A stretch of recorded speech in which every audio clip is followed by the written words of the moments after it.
Hi everybody, this is Gretchen and Lisette coming to you from Conversations from the Vortex. We are bringing you an episode today on women's health, which is a topic that relates to all of us women out there, obviously. And it's a good time of year to be talking about this. We're in autumn at the moment, we're coming into winter. Our physical health is so important, but it can be a time where we might be struggling to, stick to a healthy diet. We might be struggling to get out there and do some exercise. Or we might just be struggling in general. But yeah, we wanted to do something that's specifically for women today. Obviously, our physical health really affects our mental health, our spiritual health. It affects our relationships. We're really coming at it from a holistic perspective.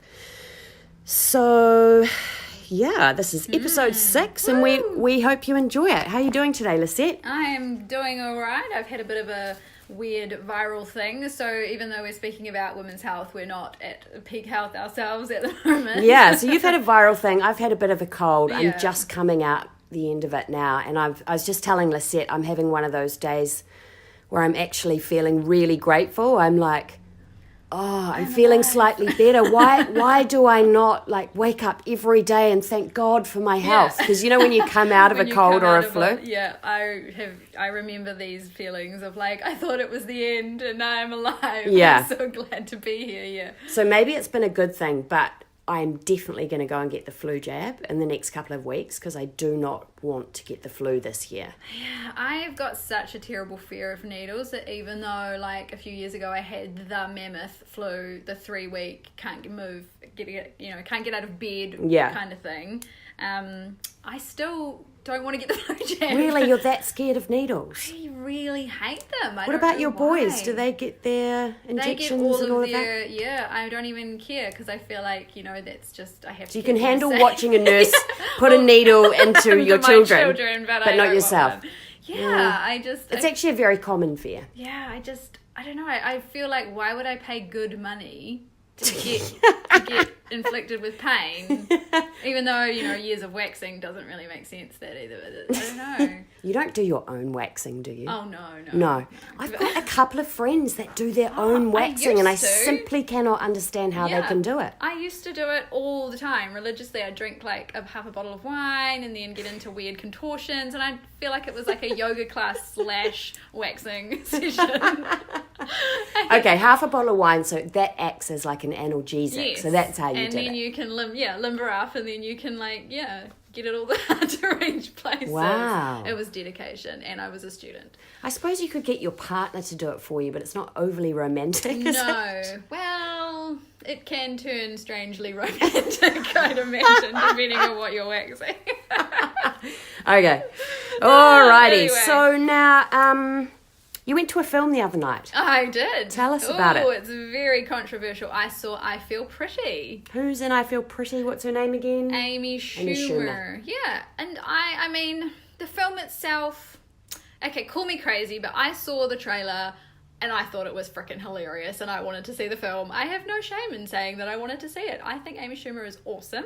Yeah. And she's pumping out the films at the moment. And I was good on you, and it's a female-driven film. It's mainly a female cast, and I'm all for supporting female films.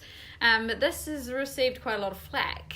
A lot of flack, because Amy Schumer is in the film playing a woman who she finds herself unattractive, basically. She doesn't feel beautiful. She feels overweight and ugly, and that is the character's perceptions of themselves. Okay. No one is telling us she's fat except her.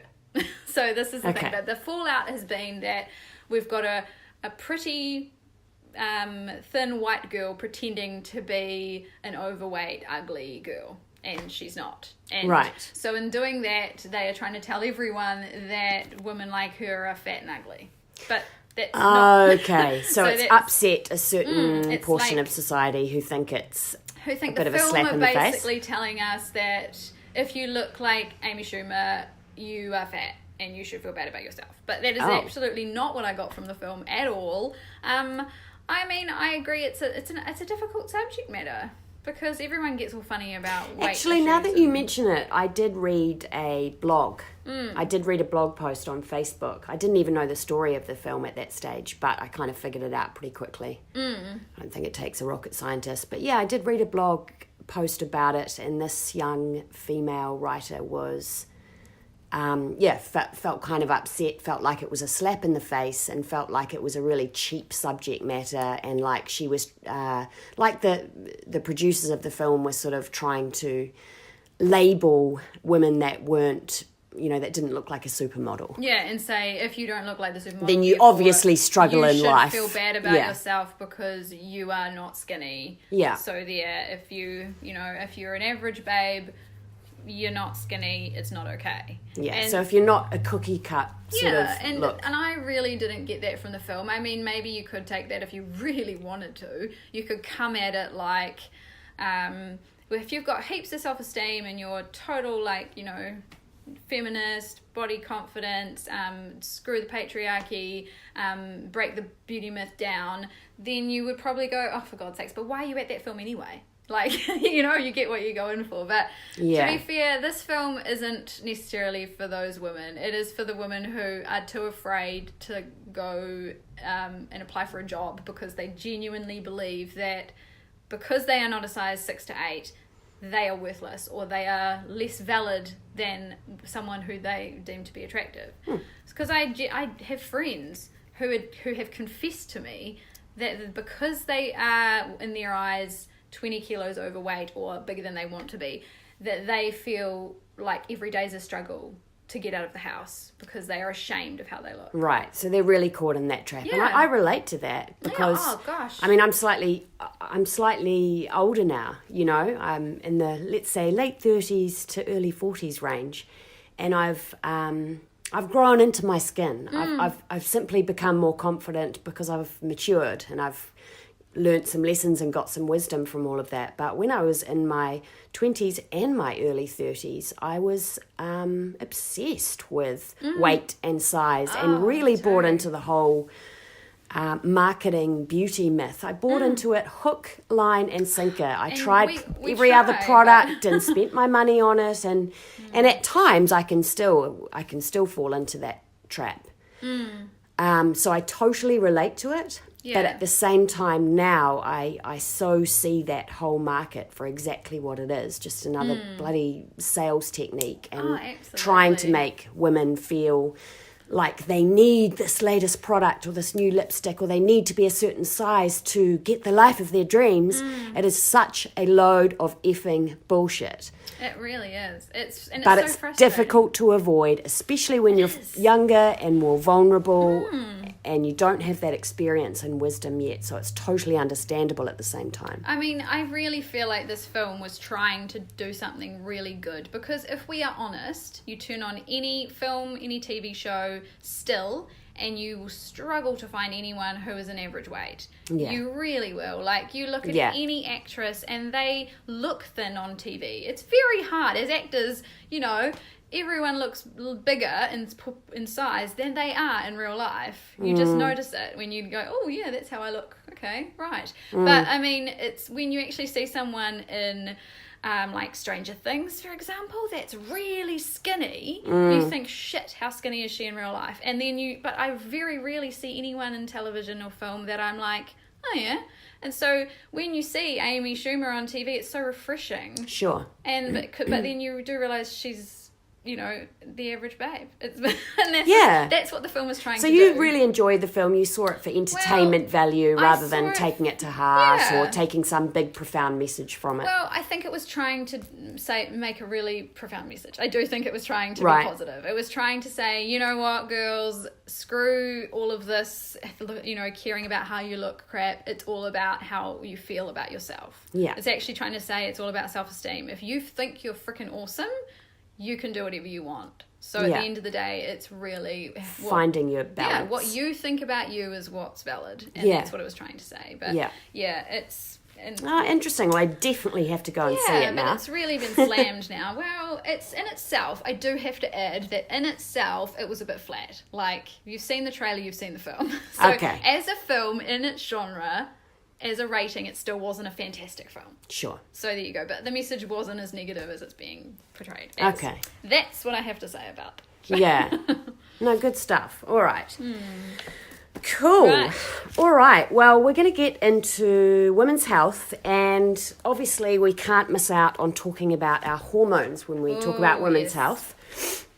So something I have realised more and more over the years is that a lot of women go through their 20s and 30s or even 40s not really drilling down about what their hormones are doing and not realising that our hormones are completely driving us. Oh, I know. Isn't it depressing? I just find it so depressing that our hormones are in control of us and we're just victims. I just feel like victims to our hormones. Making me do things, like different times of the month, I know when I'm ovulating because suddenly there are a lot of handsome men walking past me and I'm just like, damn.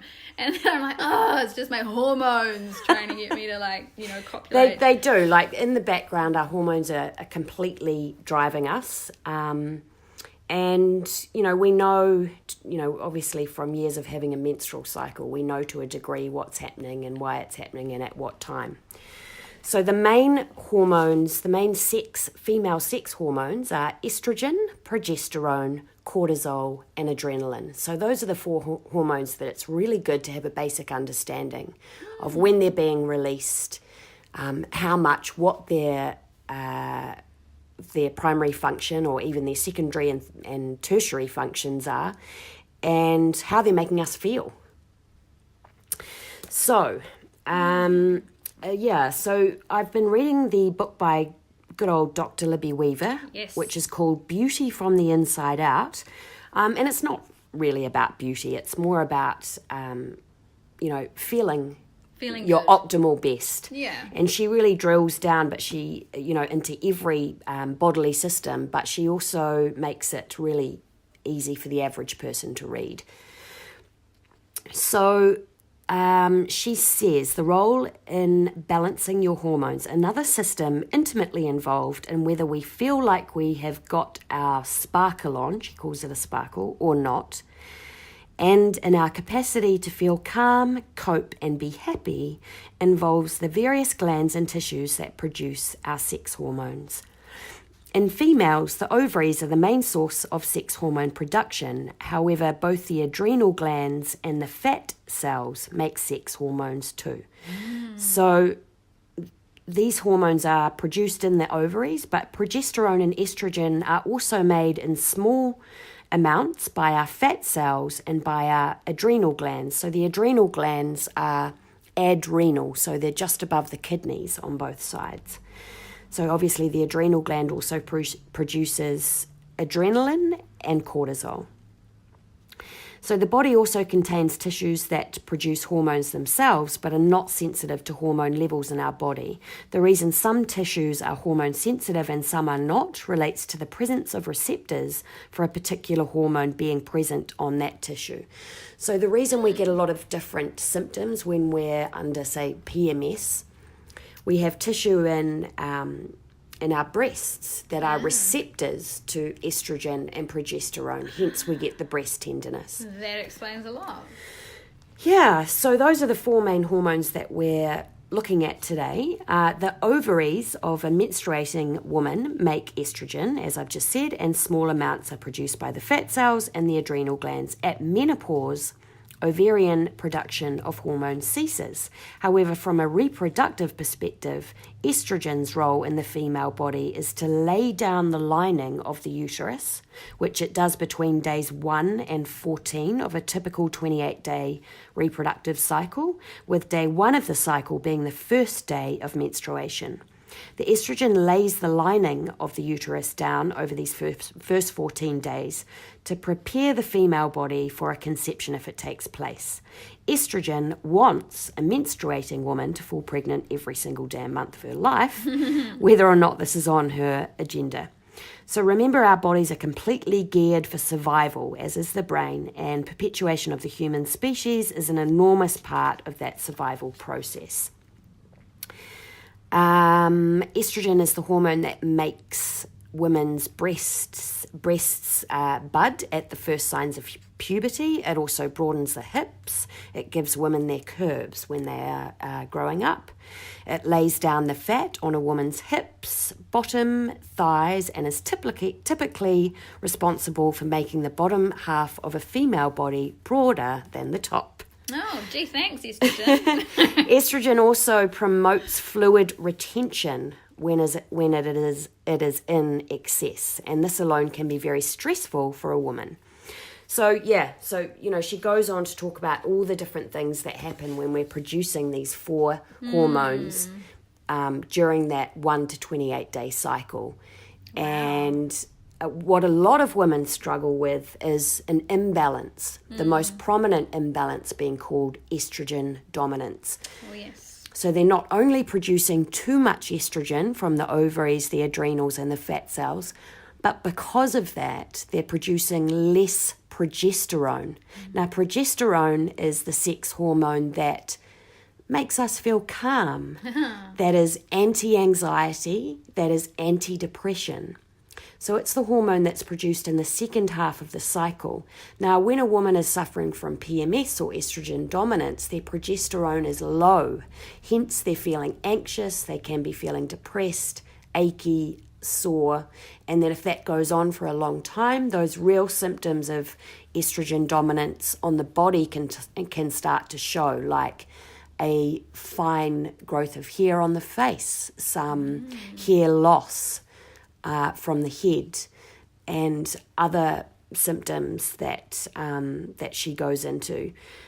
So those things can start to show up if this estrogen dominance really continues for a long time, which is why I think it's really important to talk about this topic and to talk about how we can balance our hormones to not only feel better emotionally, but to feel better physically. Woo! I definitely have estrogen dominance. Have had it for a while. Yeah, so you've got a story about this. Yeah, well, early on I had severe PMS, but it was so severe it was considered PMDD, which is premenstrual dysmorphic disorder. So that is when you have such severe PMS that you become a little bit crazy with it. So for me personally, I would have such waves in my moods that from ovulation onwards, I'd get the extreme breast tenderness and a lot of like ovulation pain, like period pain, but worse. So just so you know, guys, ovulation takes place at around day 14 of your cycle. Day 1 of your cycle being when you first menstruate. Yeah, first day of your period. So that's when I would suddenly, like, my boobs would hurt, I'd have the pain. Around day 14. Yeah, and then I would get, like, usually a headache would come on, and then I would just get angry, like this insane rage, like, right in the pit of my gut, and I would just be, like, on a knife edge. If someone crossed me, I would just want to kill them. Like, if someone cut me off at the lights, it would be like they had, like, murdered my children. So you're not getting that normal kind of anti-anxiety effect of the progesterone. It's not happening. And so you're not getting that, and you are literally running on estrogen. And then I keep on running. And adrenaline and cortisol. And then I get really anxious, and then as soon as menstruation hits, I get really depressed. So it would be, I'd be in tears, and I would be like, the world is an awful place, and it would just be dark, very dark. And then I would slowly come right. By day 3 of the cycle, I would be a much nicer person. Okay. So you'd look forward to day 3. I would have a good chunk of maybe 4 or 5 days where I'm like, everything is wonderful, and like, running through the forest with wild animals and bunnies and stuff, and then it would all start being a unicorn yourself. Yes, then my breasts would start to heave and the pain would return, and I would become an evil witch again. So I used to joke about like being like just when you've just menstruated or you're menstruating, I would be like a virginal creature, and I would be like all singing in the forest, and then slowly I would become this angry old woman, and I would want to murder people, and it was sort of like going through all the phases of womanhood every month. So at the time because I know this has calmed down a bit for you now, And I know that it got really bad after you'd had your 2 children. Yeah. But at the time, did you know that? Did you look into? Because you are the type of person that kind of deep dives into research. I knew something was weird, and I had gone to so many doctors. I Right. went to so many different doctors, and I kept saying, Or what, GPs or specialists? Or? GPs, and they would shaft me off every single time. I'd be like, and when I got my period, it wasn't just like, oh, look, it's a period. It was like, whoosh, like couldn't leave really the house, heavy really periods. heavy, really bad period pain, excruciating. And they would always just say, oh, yeah, there's nothing we can do.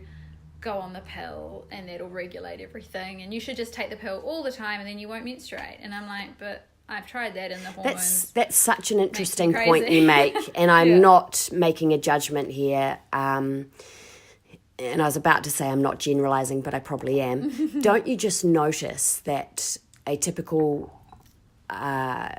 medical doctor will want to give you a pill every time? Yeah. Here's a pill for It's this, like, here's a pill for that. Yeah. Here you go. And it was just getting to the point where they're like, just take the pill all the time. It'll be fine. And then I was like, no, but I've tried, and that makes me even more crazy.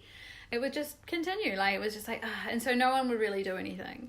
And then I read in the newspaper, there was an article on PMDD, and it was really frightening because one of the facts in the article, it was in the Dominion, and it said, the newspaper here, it said some statistic, I don't know how many, but it was something crazy, like of all the women who commit suicide, the majority have got their period. Gosh, really? And that made me go, shit, okay, this is serious. This is something you need to deal with. It's hard to associate these things sometimes. So, like, you think, so if you're really in that dark place, it might not occur to you that you're menstruating and you could be estrogen dominant. Of course not, and that's the thing. And you wouldn't go, okay, I've just got to step out of this because this is my hormones right now. And so it really frightened me. And then it will just, and it also might just take one or two other things, full-on challenges at that particular time that life throws at us, and it's all just and so that was really staggering. I was like, okay, right, with this article in hand, I'm going to my doctor and I'm saying, I don't want to die. I don't want to get to that point where no one will listen to me. I'm in heaps of physical pain, I'm in emotional, mental pain, and because you're a person that's really aware of your mental and spiritual health. Yeah, it was really hard to stay zen when I was feeling like this angry, crazy person who wanted to murder the neighbours who wouldn't turn their stereo down. It was just like, and I didn't want to be that person that yelled at my kids, but I just couldn't help it. I was getting so angry. So that's when I started to pursue alternative healing methods and started going down the path of I went and had acupuncture, which was helpful. Yeah. Then I went to a Mayan healing specialist,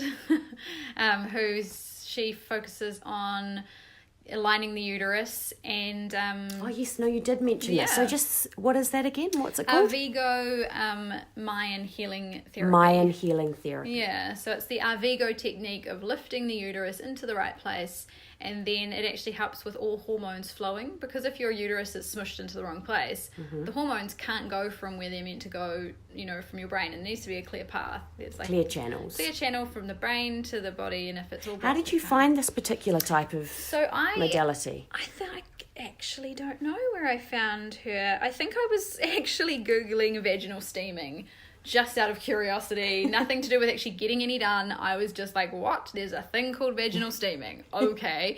And then I realized that, hey, this sounds really good and helpful. So that's when I met with Samar Ocean Wolf Cyprian of Moon Yoga, who practices Arvigo therapy.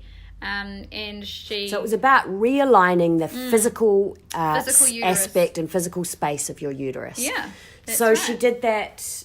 How did she do that? She did. It was a very spiritual practice, so it was like a hands-on practice as well. But there was associations with the uterus, because as women we do have associations with our uterus, and like we might get mad at it. And so that was my position. I was like really resentful of my uterus, and so there was a spiritual connection too.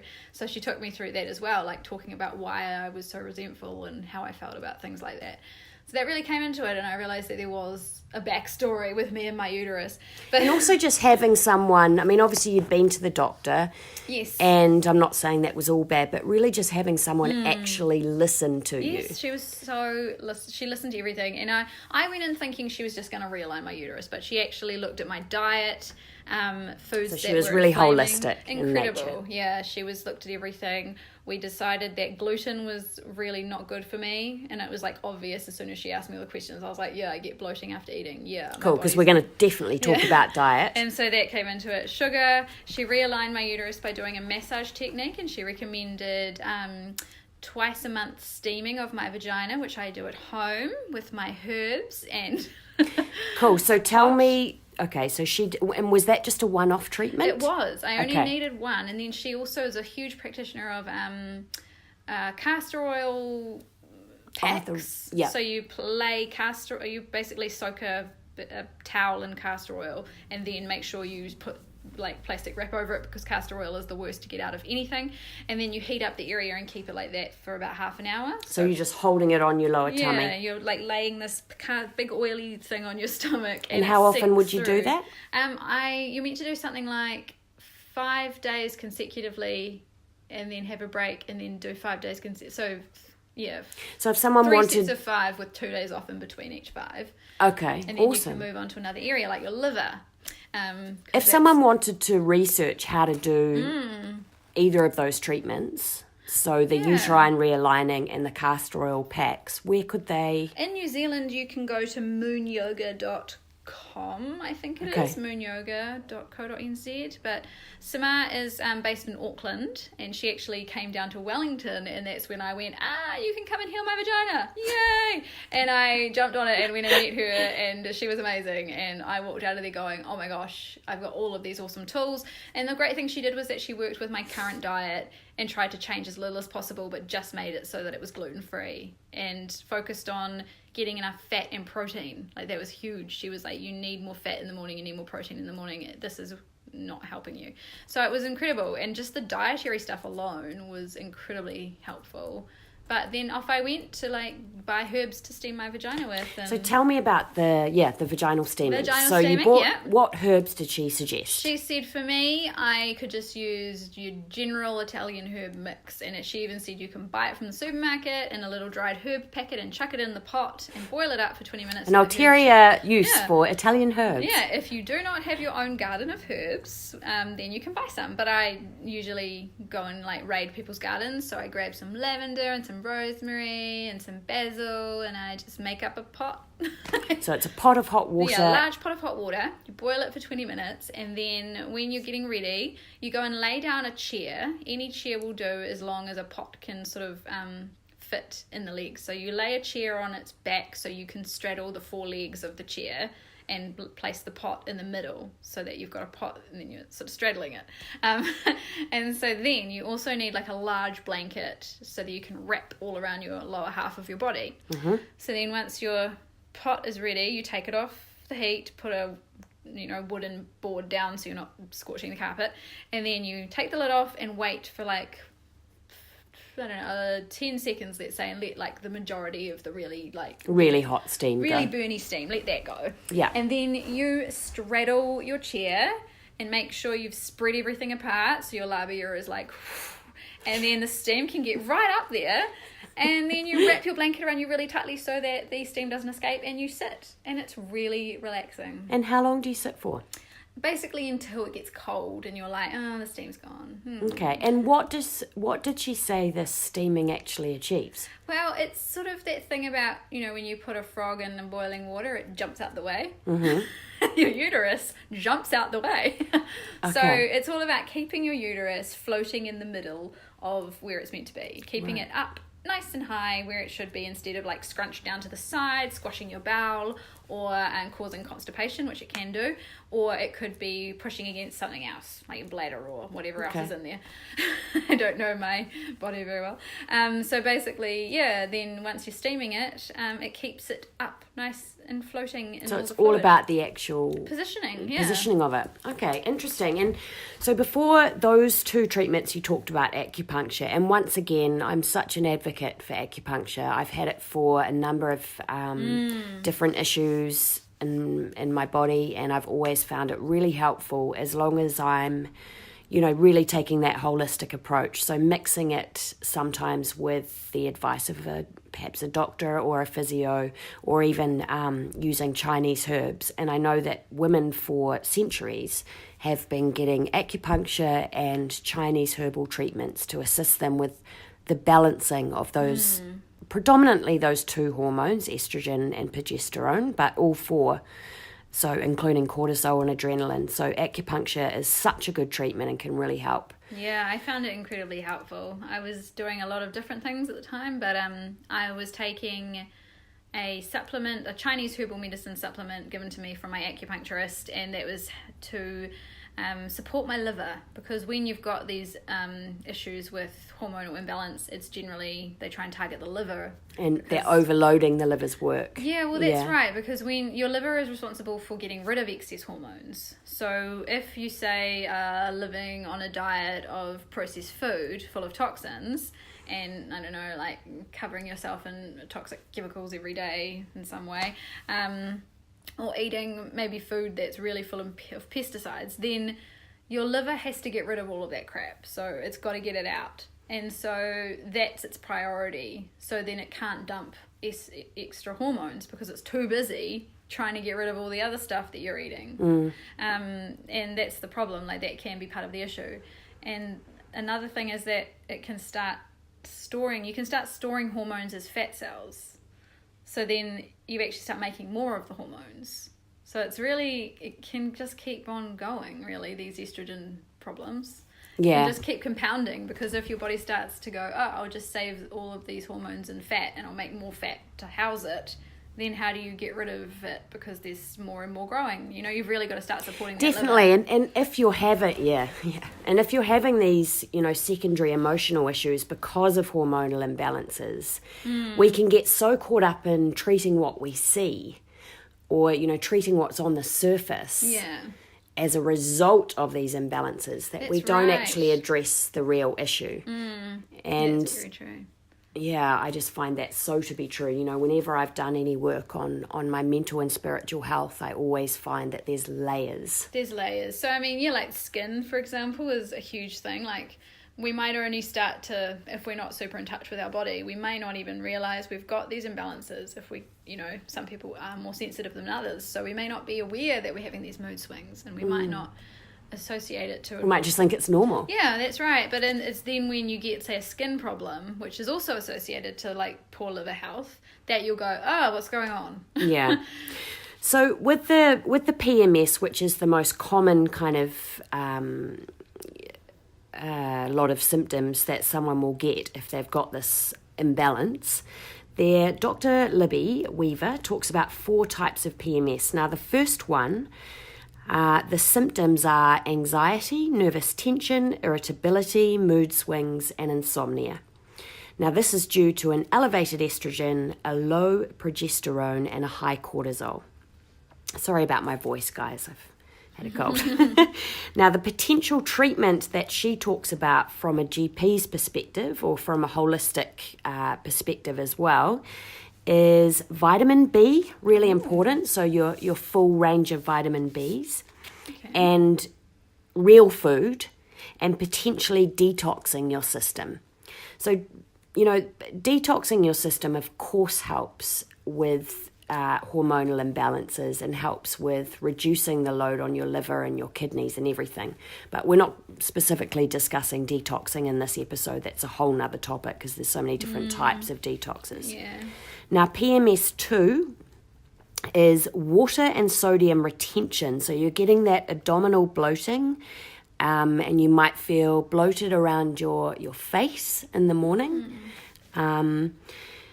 You might perceive it as weight gain, but it's actually just fluid retention, and you also get breast tenderness. Now, that is due to an elevated aldosterone, which is a whole new hormone that we haven't talked about yet, and can also be due to a low level of dopamine. Now, the potential treatments for those are, again, your vitamin Bs, again, eating real whole food. And she then goes on to talk about PMS3 and PMS4. They're very, very similar. The only differences are PMS3 is the one that you talked about, that you suffered from, Lisette, which is that those intense feelings of kind of anger and irritability that's really got to a whole new level. Intense fatigue, you might even get dizziness and shakiness and severe headaches and migraines. Yeah, that was one of my symptoms. So, going through her treatment, she really talks a lot about vitamins, minerals, and diet. So let's touch on diet now. Diet, yeah, so honestly. We've talked about the different types of treatments that are available. We've talked about the fact that you can obviously go and see your GP and you can talk to your, female friends about these issues. But diet is something that we can all change. I think people get really freaked out about changing their diet, don't they? I think so too. Because we get into a routine and in a rut with it's we so cook. funny because people get funny about eating clean, eating real food is expensive, but it's actually not as expensive as having to go to all these specialists to figure out what's wrong with you. Yeah, and also it's not as expensive as having to deal with a miserable emotional life. That's right. But I do understand. I mean, I'm on a single income, so I do understand that, going to all these organic shops can be more expensive, but there are generally ways around things. There are, absolutely. That's what I'm discovering. And that's the thing, like Dr. Libby Weaver does recommend trying to eat organic where you can. Yeah. But she says, but eating vegetables is still better than not eating vegetables. So do what you can, do your best. And that's the thing, like I started to be more aware of eating organically when I could. So things like blueberries, grapes, greens, those are the ones that are more saturated in pesticides. So I would just make a bit more effort to try and get those things that were really good for you, especially the greens that are great for your liver.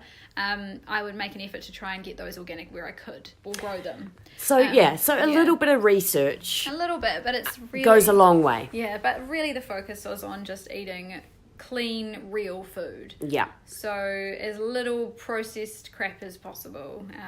So what I read a lot about a fertility diet, but also about a hormonal balancing diet. So 4 of the key factors were your levels of, or your intake of, protein, minerals, calcium, healthy oils, omegas, and various other vitamins, which we can touch on, decreasing trans fat and sugar from carbs, and increasing protein from veggies more so than animals, including more fiber and iron, taking a multivitamin,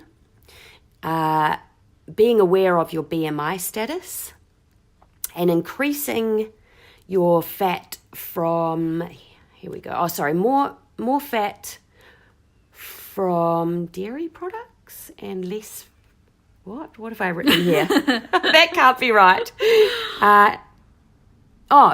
So less fat from dairy products and more from other food. Like avocado. Yeah, more from more healthy food sources. Okay, that makes sense. Yeah, so speaking of minerals, here in New Zealand we do know that we've got a lower level of selenium in our soil. Yeah. So what I saw a lot when I researched this was including things that give us our minerals. We often kind of focus in on vitamins rather than minerals, but minerals are really important in terms of that estrogen-progesterone balance. So selenium is a really important one. Selenium comes from Brazil nuts, sardines, mushrooms, turkey, liver, and snapper. Zinc is another really important one, and that comes from pumpkin seeds, yogurt, peas, shrimp, and oysters. Can't say I eat oysters very often. No. I do have a mix of nuts and seeds that I eat every day, either in my smoothie or in my oats. And that's my zinc/magnesium mix. Yep, perfect. So going back to one of the first things I said, so decreasing trans fat. So where does trans fat come from? Trans fat is your fats that are coming from your red meat. Really? Trans fat also coming from your dairy products. Oh, gee. And also decreasing sugar from carbs. So whilst you're decreasing those things, you should be increasing your protein from veggies. Also, you can get protein from meat, but not having meat more than 2 to 3 times per week. So it's about decreasing the trans fat, increasing the protein. So that can be when you buy a cut of meat, you might try and make sure that your meat has lots of good juicy protein in it and less fat. Less fatty meats, yeah. And then reducing the sugar from carbs can mean switching from a really sugary cereal to a nice healthy muesli. Yeah. Making your own, yeah. Might mean cutting out bread and switching to a muesli. So what else have we got here? Essential fatty acids is another really important one. So that's coming from things like flax seeds, walnuts, sardines, and then fish like salmon, snapper. Also chia seeds. Coconut oil is another oil that's really good at balancing hormones. So you can buy coconut oil from all the organic shops, but you can even buy it from the supermarket now. You probably want to make sure you get a virgin coconut oil. You can use it to cook with. You can add it to your smoothies. I'm a real fan of coconut cream. I'm not sure if that's as good, but I put that in my smoothies because it's a good fat source. And if you're just having kale and banana and a bit of coconut cream, you're doing all right. Yeah, so another good supplement to balance the hormones is a cod liver oil supplement. So, I mean, basically what I've been doing, rather than to make this really confusing, is taking a multivitamin, making sure I'm getting those minerals in, and taking, a cod liver oil or some kind of oil supplement. Those things have really helped me. Okay, that's really good to know. I didn't know about the cod liver. Yeah, and then your B vitamins come from things like your liver, again, lentils, pinto beans, asparagus, spinach, collard greens, all your greens. One last thing that is important for balancing your hormones is vitamin D. And of course, we all know that vitamin D comes from the sunshine. We're lucky here in New Zealand. You can go out for your exercise in the outdoors. Doing that is not too difficult. Normally about a good sort of 20 minutes to half an hour in the sun will give you adequate vitamin D levels. But you can also get your vitamin D from eggs, from fatty fish, and again from the cod liver oil. Wow. So there are heaps of dietary changes that can really help. Yeah, you can kind of see why a supplement would be really helpful. Like when you think of all of that food, there's so many things that, it gives you great ideas, but it also is like, wow, there's a lot of things I need to be eating to get everything. And especially if you're cooking for a family of 4 or whatever, or even, if you're cooking for one other person, you have to kind of keep them in mind as well. That's right. Well, my kids have surprised me lately. Like, I throw some crazy food choices at them. Like, your kids are really good with smoothies, aren't they? They love their smoothies, though they put more fruit than anything else. So I'm trying to sneak some green stuff into their smoothies, but it's mainly fruit based and yogurt based at this stage.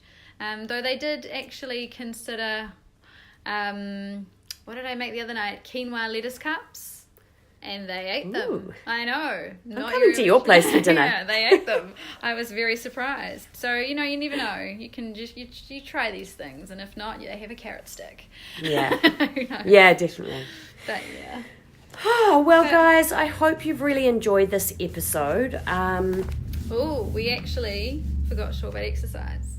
Oh! And how important exercise is. All right, let's do that. Let's do that before we go. But exercise is super important because it flushes excess hormones and toxins from your body and sweat. And it is just the best thing that you can do for yourself, really. That's all we really have to say about exercise. It regulates everything. And we've touched on this in other episodes anyway. But I feel like as a woman's health thing, it needs to be said. It just is good for everything. I don't Yeah. have any facts to back this up, but it just is good for you. You have to do it. We know this. Yeah. We know this. So hopefully we have kind of touched on every angle that you can come at, hormonal imbalances from. And there's definitely heaps of things you can do. You do not have to live with an ongoing hormonal imbalance and think that it's out of your control and think that you can't do anything about it, because you honestly can. And if you don't know that this is happening, look into some of those symptoms and when you're getting them, and could it be hormonally driven? Really look into it and get the help that you need, because it's definitely out there and it's definitely doable. We hope that you've really enjoyed this episode. We hope that you go into winter feeling good. Yes. Keep yourself healthy, exercise regularly, eat well, and you will be fine. Thanks, guys. Hey, we look forward to your feedback. We love getting your feedback and your comments. And we love to be of service to you, our listeners. So keep on listening and we'll be back soon with another episode. Bye for now. Bye, guys.